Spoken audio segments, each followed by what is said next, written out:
नमस्कार दोस्तों, आप सभी का हमारे MDS न्यूज चैनल में स्वागत है। दोस्तों, आज हम बात करेंगे 31 अगस्त के सभी मुख्य समाचारों और तमाम बड़ी खबरों के बारे में। दोस्तों, अगर आप हमारे चैनल पर नए हैं तो प्लीज चैनल को सब्सक्राइब करके बेल आइकन को भी दबा दें, जिससे आप सभी तक सभी ताज़ा खबरें जल्द ही पहुंचा सके। तो आइए दोस्तों, बिना टाइम वेस्ट किए खबरों पर नजर डालें। चीनी ऐप्स को लेकर एक बड़ी खबर सामने आई है। देश में चीनी ऐप्स के जरिए हो रही थी ऑनलाइन सट्टेबाजी। पेटीएम से भेजे गए करोड़ों रुपए। प्रवर्तन निदेशालय एट ने दिल्ली, गुड़गांव, मुंबई और पुणे में 15 जगहों पर छापेमारी करने के बाद 4 बैंक खातों से 46.96 करोड़ रुपए सीज किए हैं। ईडी ने एक बयान के जरिए कहा है कि ये से चीन संबंधित ऑनलाइन ऐप्स से सट्टेबाजी हो रही थी। कंपनियों के चार्टर्ड अकाउंटेंट्स की छापेमारी की गई। कंपनियों के रजिस्टर्ड पते, उनके चार्टर्ड अकाउंटेंट के पतों पर छापेमारी के बाद ये खुलासा हुआ है। छापेमारी के दौरान कई खातों की ईडी ने पहचान की है। इनमें से ज्यादातर खाते HSBC के हैं। ईडी ने कहा कि दोकायपे टेक्नोलॉजी प्राइवेट लिमिटेड के 2 बैंक खातों के विश्लेषण से पता चला है कि इस खाते में 1268 करोड़ रुपए इकट्ठा हुए, जिसमें से 300 करोड़ पेटीएम गेटवे के जरिए आए, जबकि 600 करोड़ रुपए पेटीएम गेटवे के जरिए ट्रांसफर किए गए। ईडी ने हैदराबाद पुलिस की साइबर क्राइम शाखा के Dokypay technology private limited, Linkyun technology private limited और अन्य के खिलाफ धनशोधन के मामले में जांच शुरू कर दी है। बीजिंग टुमारो पावर कंपनी के मैनेजर यान हाओ समेत धीरज सरकार और अंकित कपूर के रूप में आरोपियों की पहचान हुई है। जांच के दौरान ये पहचान हुई है कि कुछ भारतीय चार्टर्ड अकाउंटेंट्स के जरिए कुछ चीनी नागरिकों ने इन कंपनियों को बनाया।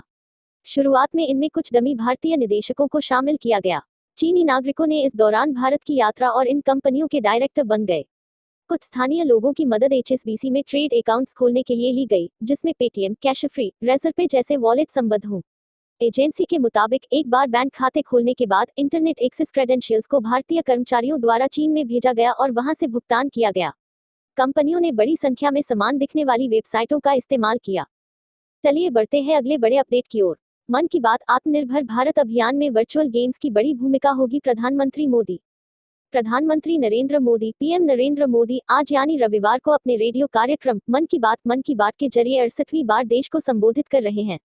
मन की बात कार्यक्रम देश भर में दूरदर्शन नेटवर्क और आकाशवाणी पर प्रसारित हो रहा है। आज रात 8 बजे एक बार फिर इसका प्रसारण होगा। आमतौर पर यह समय उत्सव का होता है। जगह जगह मेले लगते हैं, धार्मिक पूजा पाठ होते हैं।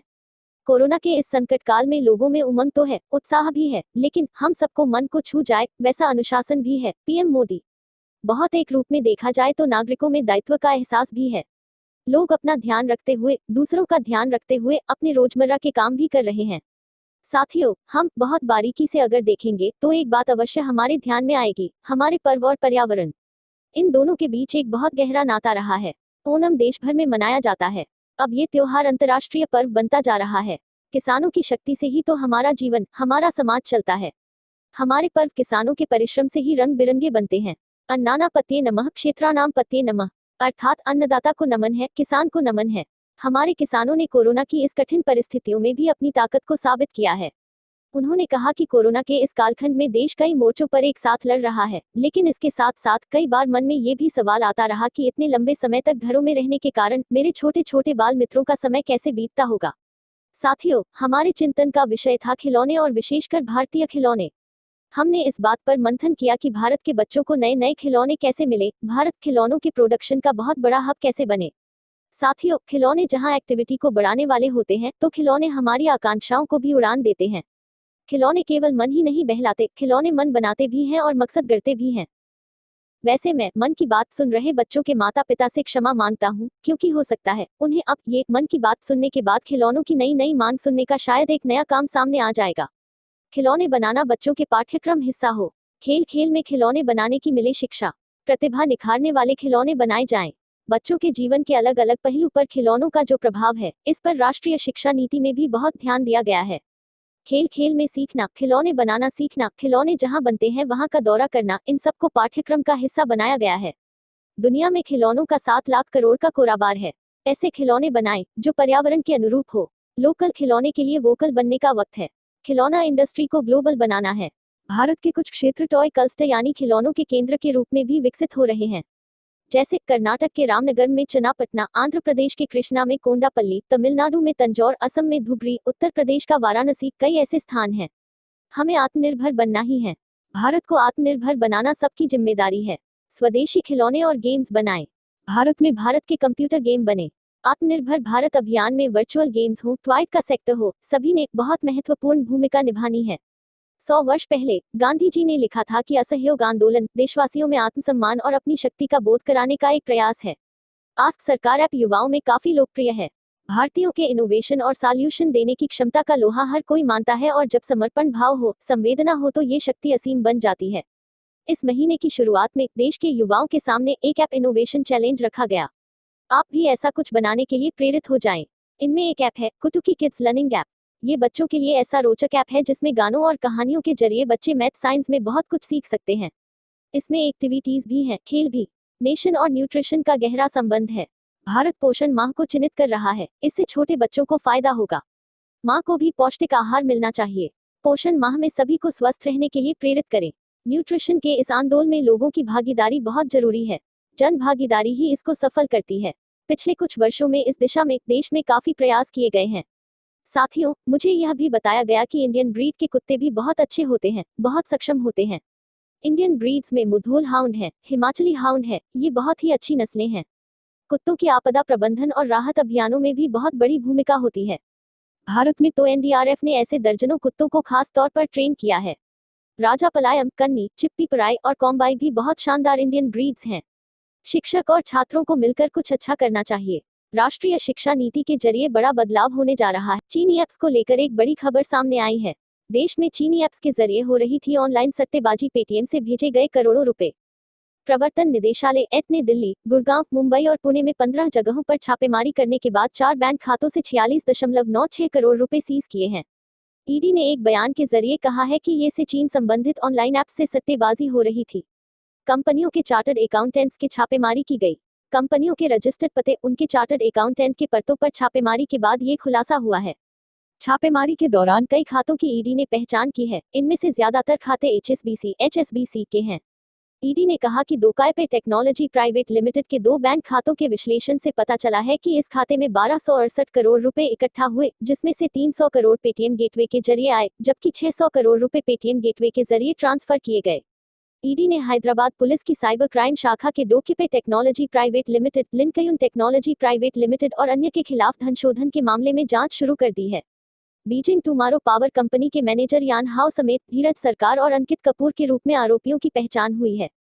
जांच के दौरान ये पहचान हुई है कि कुछ भारतीय चार्टर्ड अकाउंटेंट्स के जरिए कुछ चीनी नागरिकों ने इन कंपनियों को बनाया। शुरुआत में इनमें कुछ डमी भारतीय निदेशकों को शामिल किया गया। चीनी नागरिकों ने इस दौरान भारत की यात्रा और इन कंपनियों के डायरेक्टर बन गए। कुछ स्थानीय लोगों की मदद एचएसबीसी में ट्रेड अकाउंट्स खोलने के लिए ली गई, जिसमें पेटीएम, कैश फ्री, रेजरपे जैसे वॉलेट संबद्ध हों। एजेंसी के मुताबिक एक बार बैंक खाते खोलने के बाद इंटरनेट एक्सेस क्रेडेंशियल्स को भारतीय कर्मचारियों द्वारा चीन में भेजा गया और वहां से भुगतान किया गया। कंपनियों ने बड़ी संख्या में समान दिखने वाली वेबसाइटों का इस्तेमाल किया। चलिए बढ़ते हैं अगले बड़े व महत्वपूर्ण अपडेट की ओर। आत्मनिर्भर भारत योजना से बेगूसराय में होगी सोलर प्लेट और सोलर पंखे की असेंबलिंग। बेगूसराय, 30 अगस्त। प्रधानमंत्री नरेंद्र मोदी के नेतृत्व वाली केंद्र सरकार द्वारा शुरू किए गए आत्मनिर्भर भारत अभियान का जबरदस्त असर देखा जा रहा है। कोरोना से लॉकडाउन होने के बाद जब सभी काम धंधे बंद हो गए तो बड़ी संख्या में प्रवासी मजदूर अपने घर वापस लौटे थे। अब अनलॉक होने से सभी काम धंधे, रोजगार शुरू हो चुके हैं।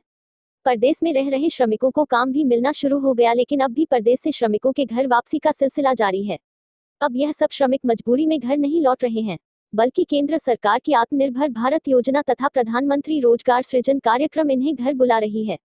रविवार को भी असम से 50 से अधिक श्रमिक अपने घर लौटे हैं। घर लौटने वाले श्रमिक स्वरोजगार की एक नई पहल करने आए हैं। इनकी मंशा सफल हो गई तो सौर ऊर्जा प्लेट और सौर ऊर्जा से चलने वाले पंखे की असेंबलिंग बेगूसराय में होगी। श्रमिक इसके लिए असम से पूरी तैयारी कर घर लौटे हैं। वापस लौटे मजदूरों ने बेगूसराय स्टेशन पर बातचीत के दौरान बताया कि अपने बेगूसराय और बिहार में औद्योगिक विकास की कई संभावनाएं हैं। प्रशासन का सहयोग और उचित प्लेटफॉर्म मिल जाए तो अपना बेगूसराय पूरे बिहार में औद्योगिक विकास की एक नई गाथा लिखेंगे। हम लोग सनराइज कंपनी में सोलर प्लेट असेंबलिंग और सोलर प्लेट से चलने वाला पंखा बनाते थे। 8 साल से वहां काम कर रहे हैं। पहले बिजली का पंखा बनता था, लेकिन केंद्र में इस सरकार के बनने पर लोग सौर ऊर्जा के उपयोग के लिए प्रेरित हुए तो हमारी कंपनी के मालिक ने भी बिजली पंखा बनाना बंद कर सौर संचालित पंखा बनाना शुरू कर दिया। देश भर में इसकी डिमांड है। यह सस्ता, अच्छा और पर्यावरण के अनुकूल भी है। हम लोगों को इस संबंध में पूरी जानकारी है, कमी है सिर्फ पूंजी की। विनोद महतो, भोलानाथ महतो, रंजीत कुमार एवं सुरेश कुमार ने बताया कि आत्मनिर्भर भारत अभियान शुरू होने की जानकारी लेकर इसके महत्व को समझकर हमने फैक्ट्री मालिक से अपने जिला में निर्माण कार्य शुरू करने की बात की। उन्होंने बहुत मदद किया है। सोलर प्लेट निर्माता, पंखा के सभी पार्ट के निर्माता से कांटेक्ट करवा दिया है। आज गांव आए हैं। अब उद्योग विभाग से मिलकर प्रधानमंत्री रोजगार सृजन कार्यक्रम से आर्थिक सहयोग लेंगे और यहीं पर पंखा एवं सोलर प्लेट असेंबलिंग करेंगे। चलिए दोस्तों, आज के लिए बस इतना ही। अब कल मिलेंगे देश भर की तमाम बड़ी व छोटी खबरों के साथ। दोस्तों, अगर आप हमारे चैनल पर नए हैं तो प्लीज चैनल को सब्सक्राइब करके बेल आइकन को भी दबा दें और रोजाना ऐसी वीडियोस को लाइक कर शेयर करना ना भूलें। धन्यवाद।